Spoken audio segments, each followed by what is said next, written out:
মৰাণ চাহবাগিচা আমগুৰি খেলপথাৰত এমহীয়া বিনামূলীয়া ল'ৰা আৰু ছোৱালীৰ ফুটবল প্ৰশিক্ষণ শিবিৰৰ সামৰণি। উত্তৰ পূব গ্ৰাম্য ফুটবল সংস্থাৰ উদ্যোগত মৰাণ ক্ৰীড়া সন্থা, সামূহিক উন্নয়ন মঞ্চ আৰু মৰাণ চাহবাগিচাৰ সহযোগত যোৱা 1 ফেব্ৰুৱাৰীৰ পৰা এমহীয়া বিনামূলীয়া 7 বছৰ ঊৰ্ধ্বৰ ল'ৰা-ছোৱালীক ফুটবল প্ৰশিক্ষণ শিবিৰৰ সামৰণি পৰে। প্ৰশিক্ষণ শিবিৰৰ দেওবাৰে সামৰণি অনুষ্ঠান অনুষ্ঠিত কৰা হয়। স্বীকৃতিপ্ৰাপ্ত প্ৰশিক্ষক জুন বৰগোহাঁইৰ দ্বাৰা প্ৰশিক্ষণ প্ৰদান কৰা প্ৰশিক্ষণ খেলত বহুসংখ্যক খেলুৱৈ উপস্থিত থাকে।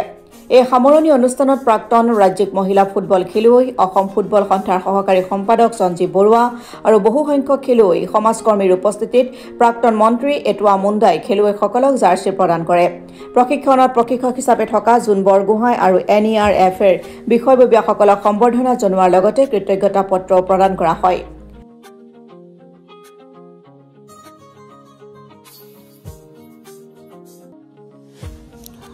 মৰাণ ক্ৰীড়া সন্থা খটখটিৰ সৌজন্যত আৰু উত্তৰ পূব গ্ৰাম্য ফুটবল সন্থাৰ উদ্যোগত মৰাণ চাহবাগিচা আৰু CDF-ৰ সহযোগত আমি মৰাণ চাহবাগিচা আমগুৰি খেলপথাৰত এমহীয়া বিনামূলীয়া ফুটবল প্ৰশিক্ষণ আমি ল'ৰা আৰু ছোৱালীৰ অনুষ্ঠিত কৰিছিলোঁ।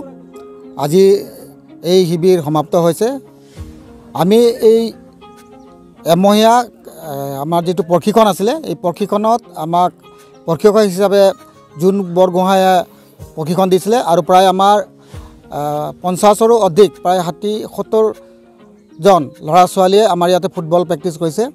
আমাৰ মৰাণ ক্ৰীড়া সন্থাৰ মূল উদ্দেশ্যটো হ'ল মৰাণ চাহ বাগিচাৰ লগতে অধ্যুষিত অঞ্চলসমূহত বহু প্ৰতিভাৱান খেলুৱৈ আছে, কিন্তু তেওঁলোকে সুবিধা নোপোৱাৰ কাৰণে বা তেওঁলোকে কোনো ধৰণৰ সহযোগ বা কোনো প্লেটফৰ্ম নোপোৱাৰ কাৰণে তেওঁলোকৰ প্ৰতিভাবোৰ তেওঁলোকে ফুটাই তুলিব পৰা নাই আৰু কোনো জেগাত তেওঁলোকে এটা নিজক স্থিতি ল'ব পৰা নাই।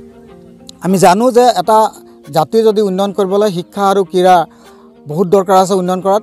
সেয়ে আমি ক্ৰীড়াৰ ক্ষেত্ৰত আমি যথেষ্ট মনোযোগ দিছোঁ আৰু ইতিমধ্যে আমাৰ প্ৰশিক্ষণ শেষ হৈছে আৰু প্ৰায় বহুত ল'ৰা ছোৱালীয়ে বহুত খেল শিকিলে আৰু যথেষ্ট মই কৈছোঁ ইয়াৰ পৰা আমি নিশ্চয় ভাল খেলুৱৈ পাম আৰু আমি তেখেতসকলক আৰু আগলৈ লৈ যাম। জিলা ভিত্তিক আমি ৰাজ্যিক ভিত্তিক খেলাবৰ কাৰণে আমি চেষ্টা কৰিছোঁ আৰু আজিৰ এই সামৰণি অনুষ্ঠানত অসম ফুটবল সন্থাৰ সন্মানীয় সহকাৰী সম্পাদক তথা মৰাণ জিলা ক্ৰীড়া সন্থাৰ সন্মানীয় সম্পাদক শ্ৰীযুত সঞ্জীৱ বৰুৱাদেৱ উপস্থিত আছে। তাৰপিছত আমাৰ যিটো উত্তৰ পূব গ্ৰাম্য ফুটবল সন্থাৰ সম্পাদকে প্ৰমুখ কৰি বিভিন্ন বিষয়ববীয়া উপস্থিত আছে।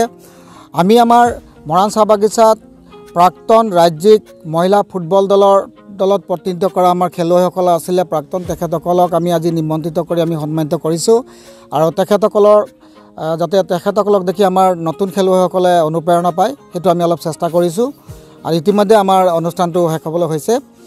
আপোনাৰ লক্ষ্য উদ্দেশ্য এইটোৱে যে আমি চাহ বাগিচাৰ লগতে অধ্যুষিত অঞ্চলৰ পৰা আমি ফুটবল বুলিয়ে নহয় অন্যান্য খেলত আমি ভাল খেলুৱৈ সৃষ্টি কৰি তেওঁলোকক আমি এটা পজিশ্যনত নিব পাৰোঁ, তাৰ কাৰণে আমি চেষ্টা কৰিছোঁ আৰু ভগৱানক প্ৰাৰ্থনা কৰি যাতে এইখিনি আমি কাম কৰিবৰ কাৰণে আমি ভগৱানে আমাক সহায় কৰক।